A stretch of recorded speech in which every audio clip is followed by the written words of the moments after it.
오늘 함께 하나님의 말씀 나누도록 하겠습니다. 오늘 말씀의 제목은 말라버린 기쁨을 어떻게 회복할 것인가, 말라버린 기쁨을 어떻게 회복시킬 것인가 라는 제목입니다. 여러분, 우리 예수님께서 겪으신 감정에 대해서 한번 생각해 보신 적이 있나요? 우리 예수님도 감정이 있으셨어요. 근데 주로 보면 복음서에서 보면 성경에 보여주는 예수님의 감정들은 주로 애통함, 긍휼함, 또 때로는 눈물 흘리시는 모습들이 많이 나왔습니다. 반면에 이 복음서 성경에서 예수님이 기뻐하셨다라는 표현은 딱 한 군데밖에 안 나오는 것 같아요. 예수님의 삶에서 기쁨의 감정이 표현된 곳이 딱 한 군데밖에 없다면 여러분, 그 내용은 정말 중요하고 의미 있는 것 아니겠습니까? 오늘 우리가 그 예수님의 기쁨이 무엇이었는지를 한번 바라보는 것은 이 시대를 살아가는 저희들에게, 특별히 이 어려운 시간들을 통과하는 저희들에게 너무나 의미 있는 일이 될 것 같아요. 그 딱 한 군데 나와 있는 예수님의 기쁨의 표현이 누가복음 10장 21절에 이렇게 표현되어 있습니다.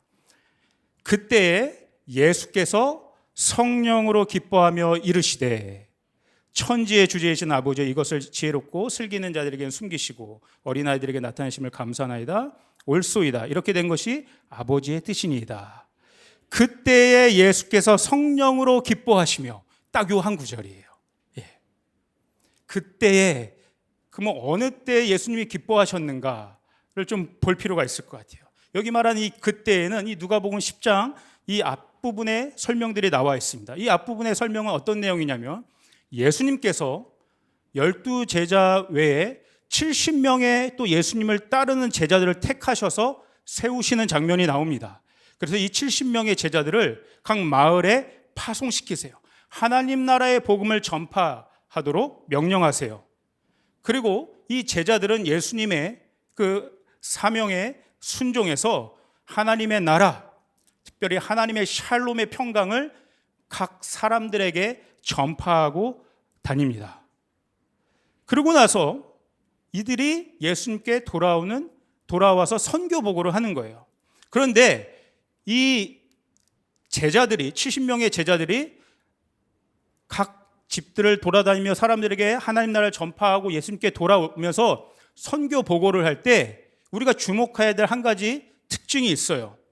이 제자들이 만난 건 사람들입니다. 사람들에게 하나님의 샬롬을 선포한 거예요. 그런데 이들이 예수님께 보고할 땐 무엇을 보고했냐면, 이 제자들이 선교를 감당할 때, 영혼 구원의 일들을 감당할 때 진짜 경험한 것은 무엇이었냐면, 그 사람들 뒤에 있는 사단이 존재한다는 것들을 본 거예요. 사단이 이 사람들로 하여금 하나님의 샬롬, 참된 기쁨과 평안과 안식을 누리지 못하도록 꽉 잡고 묶고 결박하고 있는 모습을 본 거예요. 그래서 이들이 예수님께 이렇게 보고합니다. 주님, 우리가 하나님 나라를 전파했을 때 사단이 완전히, 귀신들이 떠나가는 것을 우리가 경험했습니다. 예수님이 주신 영권을 가지고 이들이 하나님의 샬롬을 선포했을 때, 하나님 나라의 복음을 전파했을 때 사단이 쫓겨나가는 것들을 경험한 거예요. 이것으로 제자들이 너무 기뻤어요. 너무 놀라워했어요. 와, 우리가 주님께 받은 그 예수 이름 안에 있는 권능을 선포했을 때 이것이 효력이 있구나. 사단이 떠나가는구나. 이 보고를 딱 할 때 예수님이 그 보고를 받으시면서 이제 누가복음 10장 18절에서 20절은 예수님의 피드백이 나오는 거예요. 예수님이 이렇게 제자들에게 반응하세요. 제자들아, 나도 다 봤어. 너네들이 하나님 나라의 복음을 선포할 때 사단이, 공중권세 잡은 그 사단이 하늘에서부터 번개처럼 떨어지는 것을 나도 봤다. 와, 되잖아. 내가 너에게 준 그 권능을 너희가 믿음으로 사용할 때 어떠한 일들이 일어난지 너희도 경험했잖아. 나도 알아. 나도 봤어. 그러면서 예수님이 10장 20절에 마지막 이런 피드백을 주세요. 한번 이것은 같이 한번 읽어볼까요? 누가복음 10장 20절입니다. 시작. 그러나 귀신들이 너희에게 항복하는 것으로 기뻐하지 말고 너희 이름이 아멘. 이것이 아까 그때에 예수님이 기뻐하셨다고 했잖아요. 성령으로 기뻐하셨을 그때에 대한 컨텍스트예요. 그러니까 여러분 이 이야기를 하시면서 예수님이 성령으로 막 기뻐하시기 시작했다는 거예요. 이게 얼마나 여러분 역동적이고 충만한 상태인지 예수님이 이것을 통해 보여주고 계세요. 여러분 예수님은 지금 하나님의 성령으로 기뻐하고 계세요. 여러분 진짜 기쁨은 우리의 영이 성령으로 충만할 때 경험되어진 줄 믿습니다. 육적인 기쁨, 혼적인 기쁨을 압도하는 것이 성령의 기쁨이에요. 예, 육의 기쁨, 마음의 기쁨, 혼의 기쁨도, 감정의 기쁨도 우리가 필요해요. 그런데 그것만 추구할 때, 그것만 채워지는 것은 온전한 것이 아닙니다. 우리가 너무나 잘 아는 것처럼 육의 기쁨, 혼의 기쁨은 일시적이고 아주 순간적인 거예요. 이 육과 혼의 기쁨은 결코 영의 기쁨을 가져다 주지 못해요. 그러나 성령으로 충만한 기쁨은 영원한 것이고 육과 혼까지 함께 충만케 합니다. 성령이 충만할 때 일어나는 기쁨의 정도를 예수님이 보여주고 있어요. 다시 한번 이 예수님이 성령으로 기뻐하셨다라고 했을 때 이 예수님의 기쁨을 표현하는 이 기뻐하다는 헬라어로 아갈리아오라는 뜻이에요. 이 아갈리아오라는 뜻에는 여러분 미쳐 날뛰다라는 게 있어요. 우와 기쁘다, 니네 잘했어, 이 정도가 아니에요. 어이구 잘했다, 이 정도가 아니라 예수님의 실제적인 모습이 기뻐 날뛰는 거. 와, 저 진짜 한번 이렇게 뛰고 싶은데 성령으로 충만해지면 그냥 몸이 절로 뛰어지는 거예요. 미쳐 날뛰는 거예요. 춤을 추게 되는 거예요. 지난주에 여러분 우리 얼라이브 처치 한재훈 전도사님 간증 고백을 잠깐 하셨잖아요. 그때 어떠한 모습에 더 막 눈물이 쏟아졌다는 거예요. 그 전주에 그 조지훈 목사님이 그 얼라이브 처치의 어려운 간증들을 이야기하고 우리 성도들이 함께 다 놀라운 또 이것들을 흘려보냈을 때 그것이 막 채워지는 것들, 빛들이 탕감되는 것들, 이것들을 하면서 와 환호성하는 그 모습을 보면서 또 같이 기뻐했다고 하는 거잖아요. 하나님의 교회가 무너지지 않고 회복되어지고 계속 전진하는 것들을 볼 때 아갈려요. 예수님 막 기뻐 날뛰었다는 거예요. 와 하고 소리 지르면서 제자들을 반겼다는 거예요. 여러분 상상이 되세요? 딱 한 군데 나와 있는 예수님의 기쁨이 표현된 그 딱 한 구절, 그냥 예수님의 와 기쁘다 정도가 아니라 미쳐 날뛰는 예수님의 모습. 이것이 오늘 우리의 모습이기를 여러분 간절히 소망합니다. 예. 그렇다면 도대체 예수님이 무엇 때문에 이렇게 기뻐하셨는가? 무엇이 예수님으로 하여금 이토록 그렇게 미치듯이 날뛸 정도로 예수님의 감정을 기쁨으로 충만케 했는가? 이것들을 좀 보고 싶어요. 방금 제가 앞전에 얘기한 것처럼 제자들이 예수님의 명을 받아서 영혼 구원의 현장으로 갔습니다. 하나님 나라의 사역들을 감당했어요. 사실 그 앞에 처음 시작은 어떻게 시작되냐면 추수할 일꾼이 없다고 하는 예수님의 탄식으로 시작돼요. 추수할 것은 많으나 추수할 일꾼이 없다. 그러니 너희가 그 현장에 가서 하나님 나라의 복음을 전하라. 예수님이 택하시고 세우셔서 파송한 주님의 제자들이 추수할 일꾼이 되어서 그 일들을 감당하는 그 일들을 보면서 예수님 너무 기뻐하신 거죠. 예수님이야말로 이 땅 가운데 하나님의 나라와 하나님의 뜻이 임하기를 가장 갈망했던 분이셨어요. 사단의 모든 권세와 사단의 모든 어두움의 세력들이 완전히 발디딜 틈도 없이 하나님의 권능과 하나님의 나라가 이 땅 가운데 세워지는 것들을 보는 것이 우리 주님의 뜻이었어요. 그 일들이 이루어지는 것들을 보면서 예수님 너무 기쁘지 않으셨겠습니까? 여러분 다윗의 기쁨도 이와 마찬가지였어요. 예루살렘 가운데 드디어 하나님의 언약궤가 그 예루살렘 성으로 올라갈 때 다윗이 어땠어? 온 마음을 다하여 힘을 다하여 춤추며 찬양했다고 나와 있어요. 아갈리아오. 그냥 하나의 언약궤 그 나무 상자가 궤가 그냥 거기 올라가는 그런 상징적인 차원이 아닙니다. 하나님이 거룩하게 세우신 예루살렘이 하나님의 임재로 충만해지는, 하나님의 임재로 가득 덮여있는, 하나님의 도성으로 세워지는 엄청난 사건이 그 예루살렘 법궤가 올라가는 장면 가운데 다윗이 그 모습을 보면서 기뻐 날뛴 거예요. 아브라함도 마찬가지였어요. 우리 예수님의 아브라함을 요한복음 8장 56절에서 이렇게 진 거예요. 너희 조상 아브라함은 나의 때 볼 것을 보고 즐거워하다가 마침내 그것을 보고 기뻐하였느니라. 하나님이 아브라함에게 주신 그 하나님의 엄청난 언약을 이 아브라함은 날마다 본 거예요. 이스라엘뿐만 아니라 온 열방이 하나님의 한 가족이 되는 것, 하나님의 한 민족이 되는 것, 하나님을 찬양하는 거룩한 백성이 되는 것, 그것이 예수님을 통해서 그 일들이 이루어진다는 것들을 소망하고 기뻐하고 즐거워했던 거예요. 어떻게 아브라함이 그의 삶 끝까지 그의 믿음을 잃지 않고 믿음의 조상으로 살아갈 수 있었는지, 그의 아들과 자손들에게 어떻게 믿음의 유업을 풍성하게 흘려보낼 수 있었는지 예수님이 증거하고 있는 거예요. 예수님의 때, 하나님의 약속이 이루어지는 때, 하나님의 평강과 하나님의 나라가 이 땅 가운데 편만하게 완성되는 그때를 소망하고 꿈꾸고 마침내 눈으로 먼저 보고 아갈리아오 기뻐 춤춘 거예요. 실제로 제자들을 통해서 사단의 권세들이 파쇄되고 하나님의 뜻이 임하는 그것들을 보고 우리 주님 너무 기뻐하셨는데, 근데 예수님이 무슨 말씀을 더 첨가하시냐면, 알아, 나도 봤어. 너희가 그렇게 사단을 축출하고 쫓아내고 귀신들이 파쇄되는 것들을 봤어. 번개처럼 떨어지더라고. 예수님 책망하시는 게 아니에요. 그런데 그게 다가 아니야.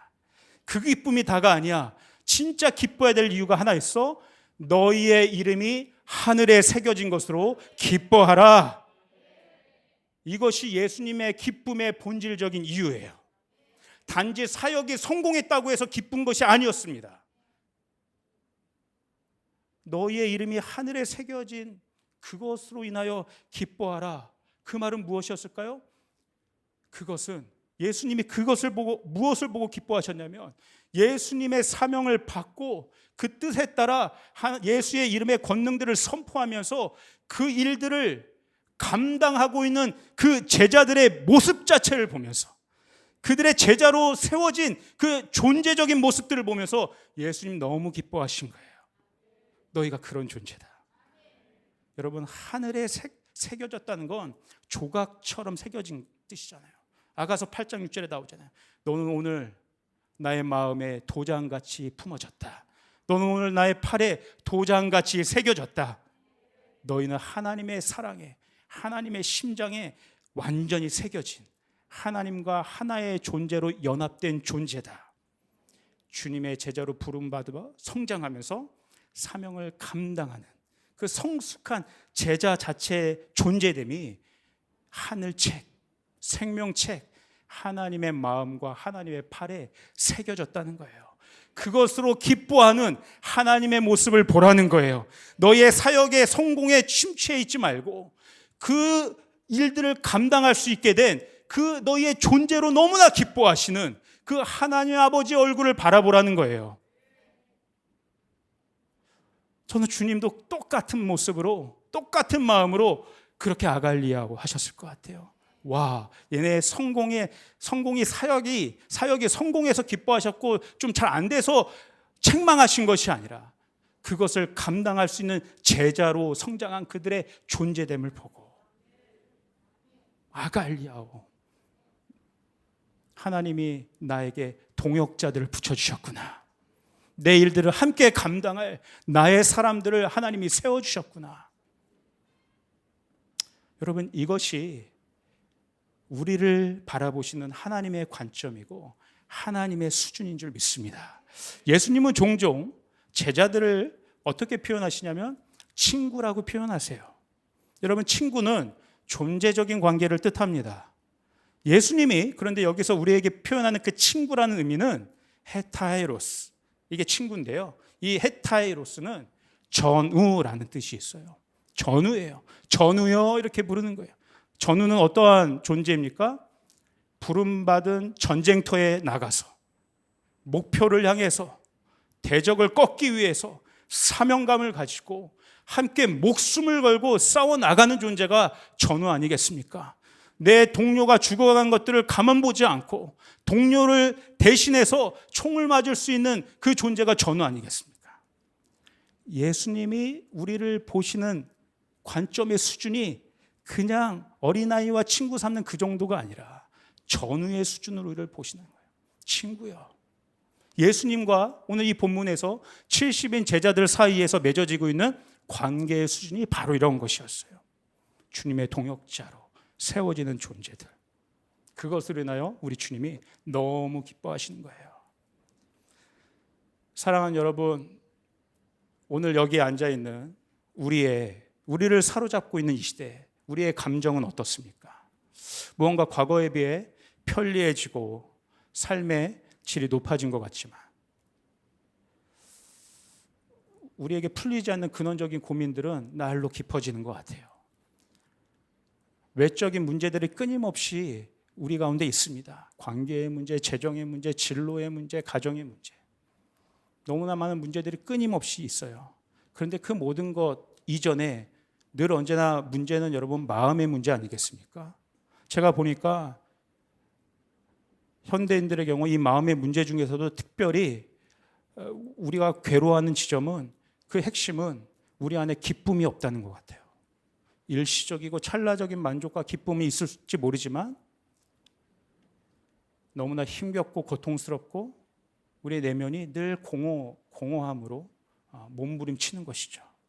진짜 영원히 마르지 않는 만족감과 행복감과 기쁨을 누리지 못하는 것에 우리의 괴로움이 있는 것 같습니다. 영적인 무기력의 상태죠. 도대체 무엇이 이것을 채워줄 수 있겠습니까? 물질이겠어요? 어떤 나의 인간적인 노력과 어떤 내가 해냈던 어떤 성취겠습니까? AI와 가상현실로 들어가면 그것들이 만족될까요? 그런 테크놀로지가 우리를 만족시킬 수 있을까요? 저도 지난 한 몇 달간은 이 마음에 기쁨이 없는 것 때문에 참 괴로웠던 것 같아요. 마치 정말 요나의 경우처럼 물고기 뱃속, 그 물고기 뱃속의 밑바닥까지 떨어진 것 같은 시간들을 보냈습니다. 어떻게 회복될 수 있을까? 어떻게 내 영이, 내 마음이 다시금 기쁨과 다시금 열정으로 채워질 수 있을까? 괴롭더라고요. 사역을 열심히 하는 것 같은데 뭔가 채워지지 않는 거죠. 뭔가 열심히 안 사는 것 같은 게 아닌 건데 채워지지 않는 거죠. 내 열심으로도 아니더라고요. 어떤 외부의 자원으로도 아니더라고요. 저도 여러분 설교문을 이제 종이가 아니라 이걸로 하고 있는데요. 테크놀로지. 이걸로 한다고 해서 제 근원적인 어떤 만족감이 채워지는 게 아니더라고요. 날마다 나의 내면은 영혼은 밑바닥으로 떨어지는 것 같은 죽음의 그 시꺼먼 파도에 잠식당하는 것 같은 그런 괴로움이 제 안에 있더라고요. 몸부림을 치는 시간들이었어요. 아니 때로는 몸부림칠 기운도 없더라고요.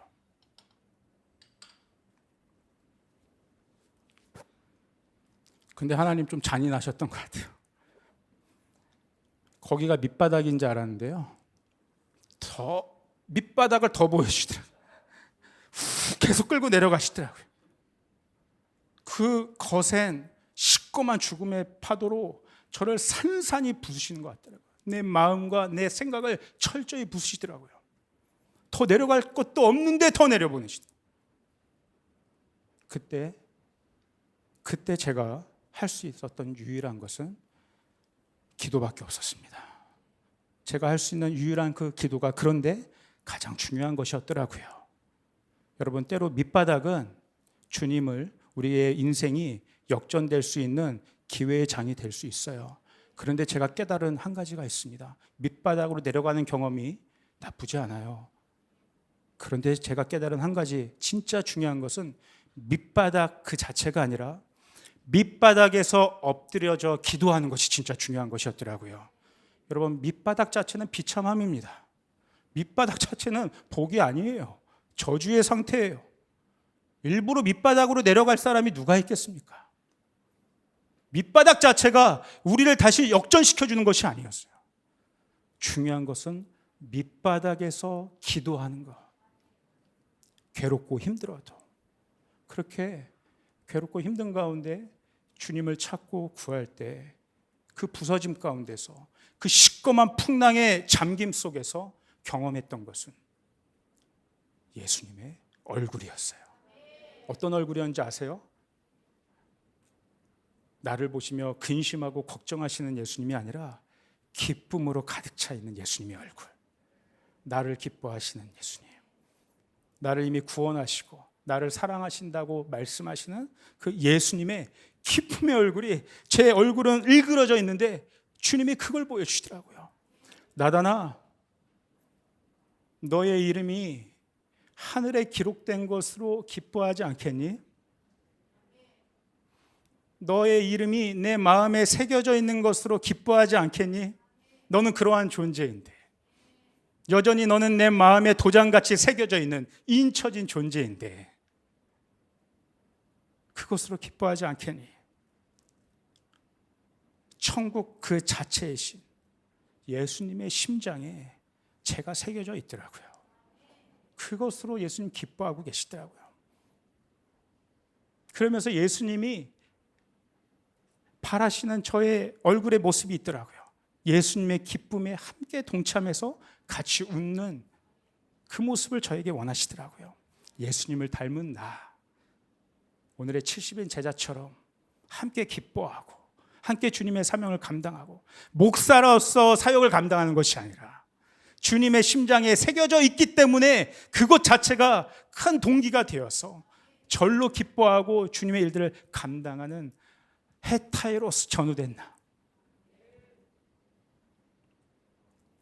여러분, 나를 기뻐하시는 그 예수님의 얼굴이 계시되는 순간 나를 짓눌렀던 그 시커먼 거센 파도가 주님이 일으키시는 은혜의 파도로 역전되었습니다. 요나가 경험한 것이 경험되어지더라고요. 요나가 요나서 2장 3절에 이렇게 고백해요. 우리 한번 같이 읽어볼까요? 시작. 주께서 나를 깊음 속 바다 가운데 던지셨으므로 큰 물이 나를 둘렀고 주의 파도와 큰 물결이 다 내 위에 넘쳤나이다. 아멘. 요나를 처음 덮는 것은 무엇이었습니까? 시커먼 바다의 그 죽음의 큰 물결이 요나를 덮었어요. 그러나 요나가 물고기 뱃속에서 처절하게, 그러나 그 안에서 하나님께 부르짖고 간구하고 기도했을 때 그를 삼켰던 그 저주의 큰 물결이 오늘 요나가 고백하는 것처럼 주님의 파도로 바뀌었다는 것이에요. 주님이 우리를 위해서 불어주시는 그 파도는 죽음의 파도가 아니라 나를 살리시는 생명의 파도로 역전되는 것입니다. 내가 밑바닥에 그냥 주저앉아 있으면 그것은 나를 눌러버리고 나를 정죄하고 수치를 가다주는 죽음의 파도로 그냥 끝나는 것이지만, 밑바닥에서도 그러나 주님 살려주십시오, 도와주십시오, 주님의 얼굴을 보고 원합니다, 주님의 뜻을 알기 원합니다, 한마디 신음소리를 내면 주님 당신의 그 기뻐하신 얼굴을 제게 비춰주시면서 이 죽음의 파도를 주님의 큰 물결로 바꿔주신다는 거예요.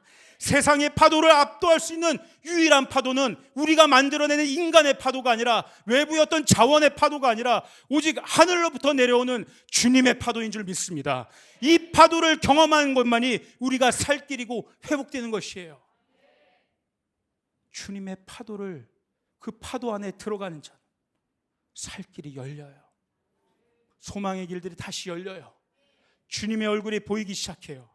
여러분이 예수님의 얼굴의 기쁨을 본다는 것은 밑바닥에서부터 조금씩 나아지는 상태가 된다는 게 아니에요.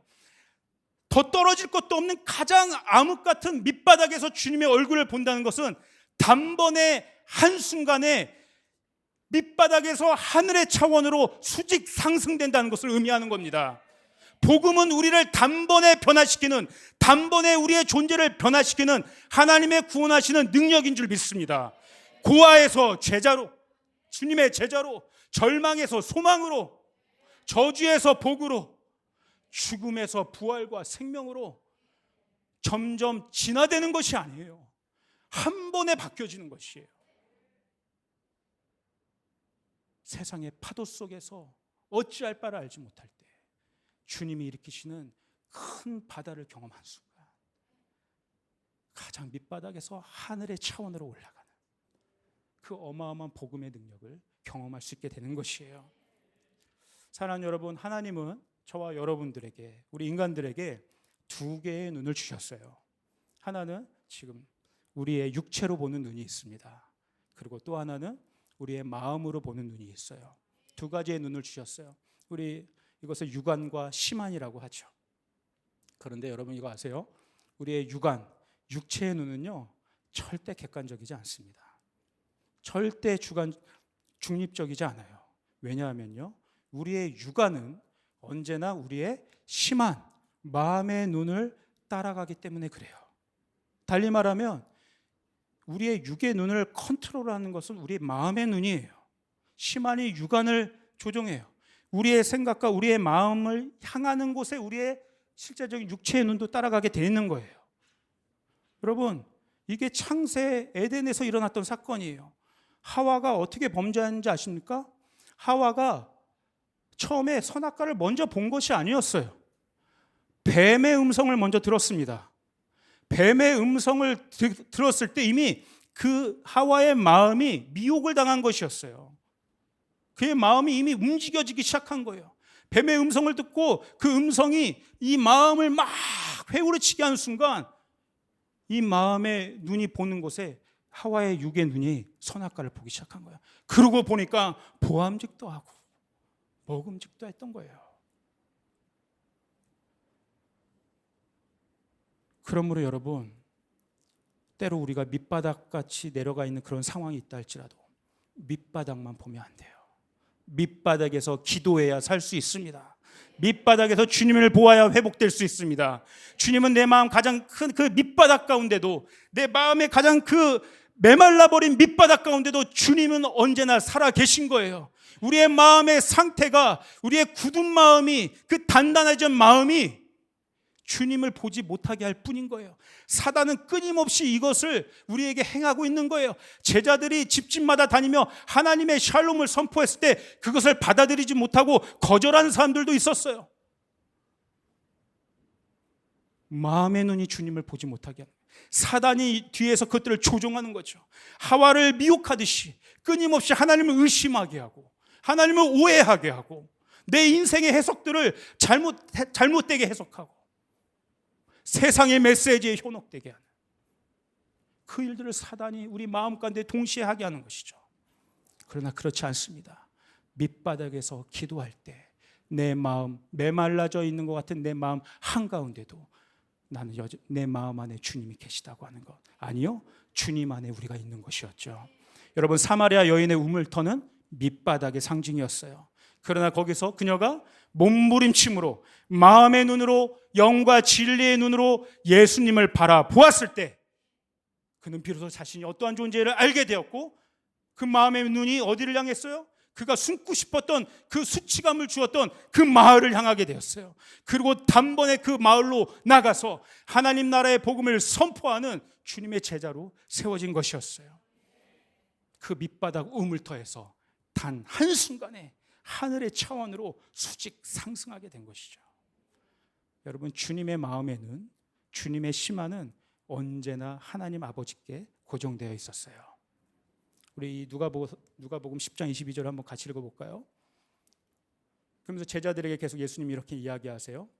내 아버지께서 모든 것을 내게 주셨으니 아버지 외에는 아들이 누구인지 아는 자가 없고 아들과 또 아들의 소원대로 계시를 받는 자 외에는 아버지가 누구인지 아는 자가 없나이다 하시고, 여러분, 예수님이 이 땅에 오신 궁극적인 이유는 고아와 죄인이었던 우리에게 진짜 아버지가 누구인지 보여주기 위해 오신 거예요. 예. 아버지 하나님, 그리고 진짜 아들 예수님이 맺고 있는 관계를 우리에게 보여주실 뿐만 아니라 이게 진짜 원형의 모습이다. 그거를 보여주실 뿐만 아니라 우리도 예수님처럼 그 하나님 아버지와 진짜 아버지와 자녀의 관계로 맺어주기 위해 오신 거죠. 그러니까 아버지가 누구인지를 분명하게 먼저 계시해 주는 일들이 필요했어요. 이것이 바로 구원함의 의미예요. 예수님은 그분의 모든 생각과 마음이 온통이 아버지에 대한 것으로 가득 차 있었어요. 어떻게 아버지를 우리 이 인간들에게 알려줄까? 그와 같이 불쌍한 저들에게 이 아버지를 진짜 우리 아버지를 어떻게 알려줄까? 이것이 우리 예수님의 소원이었어요. 이 소원으로 불타올랐어요. 이 예수님의 갈망, 소원, 아버지에 대한 생각이 어떠한 일까지 하게 됐냐면 그것이 히브리서 12장 2절에 나와 있습니다. 이거는 우리 한번 큰 목소리로 읽어볼게요. 같이 시작. 믿음의 주여 또 온전케 하시는 예수를 바라보자. 그는 그 앞에 있는 기쁨을 위하여 십자가를 참으사 부끄러움을 개의치 아니하시더니 하나님 보좌 우편에 앉으셨느니라. 아멘. 예수님이 십자가라는 가장 비참한 그 밑바닥을 돌파할 수 있었던 비결이 나와 있습니다. 무엇이에요? 예수님 앞에 있는 기쁨을 봤다는 거예요. 어떤 기쁨? 아버지의 기쁨. 나의 인간적인 기쁨이 아니라 나를 사랑하시고 나를 인쳐주시는 아버지의 기쁨을 예수님이 보았다는 거예요. 내가 인간적으로 추구하는 기쁨은 결코 영원하지 않습니다. 영원하신 영적인 존재이신 그 아버지의 기쁨을 내 기쁨으로 취할 때만 여러분 십자가를 통과할 수 있는 거예요. 예수님의 십자가가 얼마나 여러분 괴로운 것입니까? 얼마나 힘든 것입니까? 생각을 해보세요. 저는 여기 못이 뭐예요? 그죠? 오핀으로 좀만 찔려도 아파 죽겠는데. 그런데 예수님은 창세로부터 아까 선악과의 그 사건으로부터 예수님 다시 오실 때까지 이 인류의 모든 사람들의 그 갖고 있는 못으로 찔림을 받은 건데 수십억 수백억의 못을 찔리신 건데 그 고통을 감내하신 건데 이것이 어찌 아프지 않을 수 있겠습니까? 이 아들이 찔리는 모습을 보면서 어찌 그 모습을 바라보는 하나님 아버지의 모습이 아무렇지도 않을 수 있겠습니까? 그런데 하나님 아버지도 보고 싶은 거예요. 내 아들이 이 고난의 시간들, 이 십자가라는 밑바닥의 시간들을 통과할 때 나와 함께 누릴 그 영광을 아버지가 함께 보고 싶어 하는 거예요. 이 십자가를 통과하면 그것이 끝이 아니라 나와 함께 영원한 하늘 보좌에 앉아 왕으로 함께 내가 사랑하는 사람들을 통치하며 다스리며 하나님의 샬롬을 선포할 수 있는 그 기쁨의 상태를 우리 아버지가 꿈꾸셨던 거예요. 예수님이 그걸 본 거예요. 십자가 앞에서 그의 앞에 놓여져 있는 기쁨, 아버지가 꿈꾸는 기쁨을 본 거예요. 그 기쁨이 주님의 십자가 안에서도 새겨진 순간 부끄러움을 개의치 않으시고 수치감을 개의치 않으시고 고통을 개의치 않으시고 그 십자가를 통과하셨고 하나님의 약속대로 보좌 우편에서 영광을 받으신 거죠. 이것이 오늘 저와 여러분에게도 동일한 주님의 약속으로 주어진 줄 믿습니다. 이렇게 예수님이 설명되어 있어요. 아까 누가복음 10장 22절을 한번 다시 보시겠어요? 누가복음 10장 22절에 이렇게 나와 있어요. 내 아버지께서 모든 것을 내게 주셨으니 아버지 외에는 아들이 누구인지 아는 자가 없고, 그 다음이 중요합니다. 아들과 예수님이죠.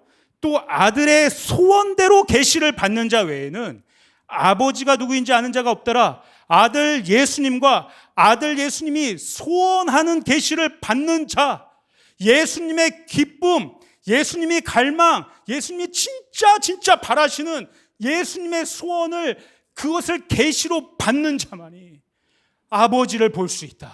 아버지의 풍성한 가운데 들어갈 수 있다. 아버지의 은혜를 누릴 수 있다는 것이에요. 오늘 여기 있는 저와 여러분들이 우리 앞에 놓여져 있는 예수님의 기쁨, 예수님의 소원을 갈망하는 자들이 되기를 주님의 이름으로 축복합니다. 바로 이것이 밑바닥에서도 우리가 포기하지 않고 예수님의 기쁨을 갈망해야 될 이유가 바로 여기 있어요. 아들의 소원대로 계시를 받는 자만이 진짜 최고의 계신 하늘 아버지를 볼 수 있기 때문에 그렇습니다. 여러분, 지금은 마지막 때라고 표현하고 있습니다. 예수님께서 초림 가운데 오셨고 이제 승천하셔서 우리는 재림주 예수님을 기다리고 있어요. 이미 예수님의 처음 오심으로 십자가를 지심으로 인해서 부활하심으로 인해서 하나님의 뜻이 이미 이 땅 가운데 임했어요. 이미 임했어요. 그러나 아직 임하지는 않았어요. 교회는 이미와 아직 사이에서 여전히 공중 권세 잡은 사단의 세력들을 대적하고 싸워 이기는 영적인 전쟁을 치르는 군대로 세움받은 하나님의 공동체입니다. 우리는 이 시공간을 살고 있는 존재예요. 그냥 맨날 그런 상태로 사는 존재들이 아니라 겨우겨우 먹고 사는 존재로 세워진 것이 아니라 이 교회는 이미와 아직 사이에서 공중권세 잡은 자들을 싸워 이길 수 있는 하나님의 군대로 세워진 공동체가 바로 교회의 정체성이라는 거예요. 그래서 이 마지막 때에 교회가 치르는 이 사단과의 영적 전쟁을 환상으로 본 사도 요한이 자신과 동역하는 교회 형제들, 교회를 이렇게 정의하고 있어요. 계시록 1장 9절을 한번 보시겠어요? 이렇게 사도 요한은 교회를 정의합니다. 예수 안에서, 여러분의 형제요 예수 안에서 환난과 그 나라와 인내에 여러분과 더불어 참여한 사람인 나 요한과 교회 공동체 사람들을 어떻게 표현하고 있어요? 예수 안에서 환난과 그 나라와 인내에 참여한 사람들이라고 얘기하고 있어요. 여기 있는 저와 여러분들은 그냥 개인적으로 예수 믿는 그러한 정도의 수준이 아니라 예수의 환난이 지금도 이어지고 있는 거야. 이 땅 가운데 공중권세 잡은 자의 그 사단의 권세들이 지금도 너무나 활발하게 이 세상을 묶고 있는 거예요. 이 환난 가운데 여전히 완성되지 않은, 여전히 해결되지 않은 고통의 문제 가운데, 어려움의 문제 가운데, 그러나 이 문제를 해결하기 위해서 예수의 나라에 소속되어서 이 나라를 위하여 싸우는 자들이 저와 여러분이라는 사실이에요. 예수의 나라에 참여한 자들, 예수의 나라의 군대로 세워진 자들, 이것이 주의 뿔의 공동체인 줄 믿습니다. 때로는 밑바닥에 내려가 있는 것 같은 생각이 들지라도 여러분 잊으시면 안 돼요. 우리는 70인의 제자처럼 주님의 기쁨을 갈망하면서 예수의 나라에 참여하며 예수님이 받으신 환난과 인내를 함께 감당하며 그 나라를 위하여 싸우는 자들이라는 거예요. 아멘. 예수님도 아셨어요. 그러나 이 예수의 나라에 참여해서 사단의 나라와 싸우는 게 무슨 의미인지, 그래서 아까 누가복음 10장에 그렇게 표현해요. 내가 너희를 이 세상 가운데 보내는 것을 마치 어린 양을 이리 때에 보내는 것 같다. 예수님이 모르시는 게 아니에요. 이 세상이 얼마나 악하고 어렵고 어두운지, 너희를 어떻게 핍박할지 예수님이 아세요. 이리 때에 보내는 것 같다고 얘기하세요. 그런데 그것이 끝이 아니에요. 이리 때에 오히려 그렇기 때문에, 너희들이 부족하기 때문에 내가 갖고 있는 권능을 너희에게 주겠다. 내가 갖고 있는 권세를 너희에게 주겠다. 그냥 보내시지 않는다는 거예요. 우리에게 필요한 권세와 권능과 은사를, 선물을 이미 주셨어요. 중요한 게 이것이에요. 이미 주셨다는 거예요. 그럼 더 중요한 게 뭐겠어요, 여러분? 이미 주셨다면 그것을 사용해야 되는 줄 믿습니다. 문제는 안 받은 것이 아니라 받았는데도 받은 줄도 모르고 그것이 귀한 줄도 모르고 사용하지 않는 것이 문제인 거예요. 이미 우리에게 다윗의 열쇠가 주어졌습니다. 그렇다면 돌려야 돼요. 땅에서 돌려야만 하늘에서 열려지고, 땅에서 또 잠궈야 하늘이 잠가지는 거예요. 땅에서 이 일들을 행하지 않으면, 우리의 현장에서 이 일들을 행하지 않으면 하늘은 아무런 반응도 없는 것이에요. 이미 주어졌다는 거예요. 이제 여러분 크리스마스 시즌이 돼가고 있잖아요. 벌써 우리 애들이 D-Day를 써놓고 있더라고요. 생일도 가까워가지고요. 오매불망 이제 또 선물만 기다려요. 자기네가 예수님도 아닌데. 근데 여러분, 여기 부모님들이 많으시니까 공감할 거라고 생각하는데 제일 좀 속상할 때가 언제인지 아세요? 아이들에게 선물을 주잖아요. 선물을 주는데 속상할 때가 뭐냐면, 그거 되게 원해가지고 또 이걸 주면 내가 생각하고 고민하고 이걸 우리 아이에게 주면 얼마나 기뻐할까, 좋을까 막 그렇게 줬는데 몇 번 가지고 놀지도 않고 끝내버려요. 선물을 그냥 또 받고도 안 받은 거죠. 다음 생일을 벌써 1년 전부터 또 꿈꾸고 있어요. 그때 되게 허무해져요. 속상해. 주고 싶지도 않아요. 다음부터는. 바로 이게 우리의 모습 아니겠습니까? 하나님이 이미 필요한 권세와 권능을, 여러분에게 은사를, 하늘의 아버지의 성품들을 우리에게 다 이미 주셨어요. 하나님은 우리가 이것을 지금 사용할 수 있다고 이야기하세요. 이 선물을 누리기를 원하세요. 이 선물로, 주님이 우리에게 주시는 이 선물을 주님이 기뻐하시는 일들에 사용하기 원하세요.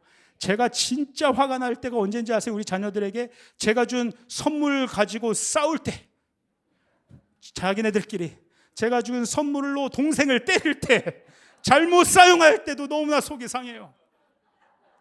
하나님 우리에게 이미 필요한 모든 유익한 것들을 주셨는데 잘못 사용할 때도 있는 거예요. 제 막내 아이가 이제 한글을 조금씩 읽습니다. 그 모습을 보는 게 얼마나 기쁜지 모르겠어요. 가나다라를 읽어요. 기뻐요. 그 모습을 보는 게.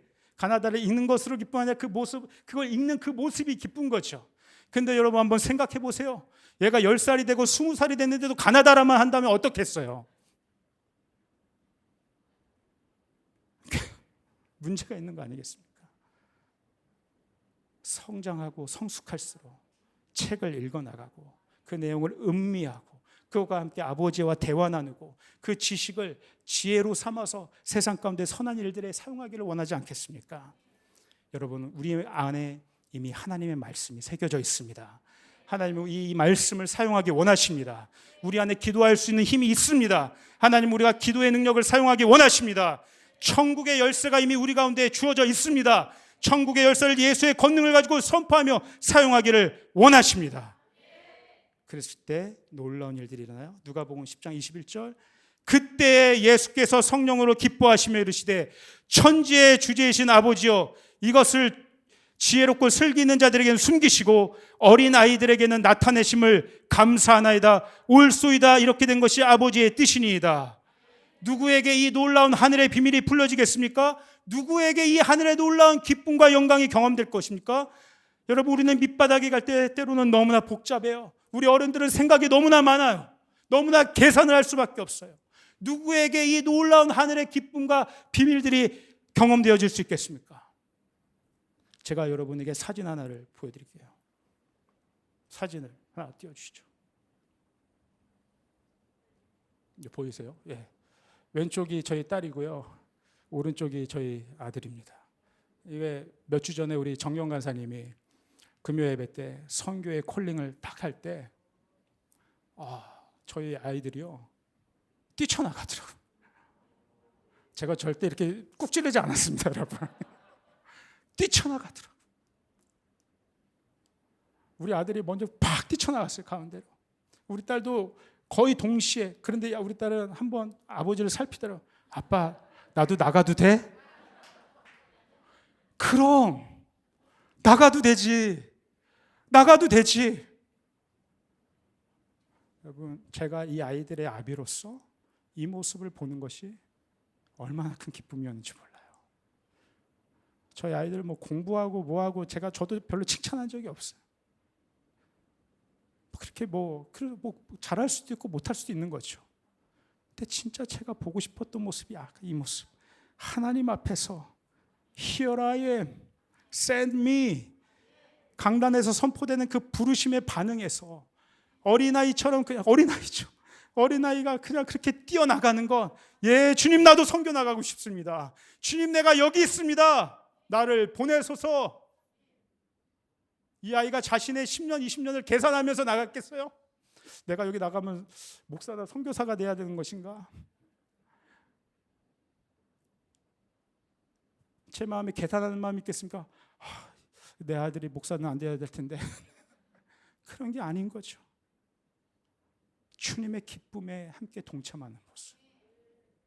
이게 오늘 우리 아버지가 우리를 향해 보여주시는 마음인 줄 믿습니다. 오늘 70인의 제자들이 이런 모습이었던 거예요. 갔다 와서, 주님 갔다 왔어요. 갔다 왔어요. 그래, 너무 기쁘다. 뛸 듯이, 미친 듯이 기쁘다. 사랑하는 여러분, 이 마지막 때에 이 치열한 싸움의 시대 가운데 어린아이 같은 주의 용사들을 하나님이 세우실 줄 믿습니다. 주의 용사들, 그러나 어린아이와 같이 계산하지 않고 복잡하게 생각하지 않고 그냥 주님의 부르심에 함께 반응하며 기뻐하며 뛰노는 그 성도들에게 주님의 얼굴을 보여주실 거예요. 마음이 청결한 자, 생각이 많지 않은 자, 계산하지 않는 자, 마음이 청결한 그들이 복이 있나니 그들이 하나님을 볼 것이며, 누가 이 시대 가운데, 이 괴로움 많은 세상 가운데, 이 답답하고 한치 앞도 볼 수 없는 이 절망의 상황들 가운데, 날마다 메말라가는 이 마음이 경작이 도저히 안 되는 이 상황 가운데 이 모든 문제를 해결할 수 있는 하나님의 얼굴을 볼 수 있겠습니까? 어린아이와 같은 자들, 주님의 기쁨, 아버지의 기쁨에 동참하고 싶어하는 그 어린아이에게 놀라운 복이 임한다는 것이에요. 예수님이 이렇게 얘기했어요. 이것은 아무에게나 주어지는 복이 아니다. 세상의 선지자들도 이것들을 경험하지 못했다. 세상의 왕들도 이것들을 경험하지 못했다. 오늘 나를 기뻐하는 자들에게 놀라운 비밀들이 풀어질 것이다. 여러분, 사단의 권세를 이길 수 있는 가장 강력한 기쁨이 바로 기쁨인 줄 믿습니다. 사단이 가장 무서워하는 무기가 기쁨이에요. 에덴은 여러분 기쁨의 동산 아니었습니까? 그 기쁨의 동산을 무너뜨리고자 한 것이 사단의 전략이었어요. 우리에게서 기쁨을 빼앗아간 것, 다른 것에 우리의 기쁨을 빼앗기게 만든 것이 사단의 전략이었어요. 여러분, 사단이 우리를 공격할 때마다 여러분 예수님의 얼굴을 바라보시길 바랍니다. 예수의 이름을 불러보시길 바랍니다. 하늘로부터 내려오는 주님의 기쁨이 부어질 줄 믿습니다. 여러분의 내면 가운데, 마음 가운데 주님의 얼굴이 또렷하게 기뻐하며 웃으시는 아갈리오 하시는 모습으로 여러분과 함께 하실 줄 믿습니다. 그러므로 말라버린 이 땅 가운데서 예수님의 얼굴을 구하십시오. 기쁨의 동산에서 마음에 메말라버린 마음을 경작하시길 바랍니다. 나의 기쁨이 아니라 예수님의 기쁨을 갈망하시길 바랍니다. 예수님의 소원대로 계시를 받는 자에게 아버지가 보여지게 될 것입니다. 우리의 마음을 뜨게 하소서. 우리의 영안이 열리게 하소서. 이 고백으로 오늘 승리하는 저와 여러분 되기를 주님의 이름으로 축복합니다. 우리 주님께 영광의 박수를 드리도록 하겠습니다. 아멘. 우리 자리에서 한번 같이 일어날까요?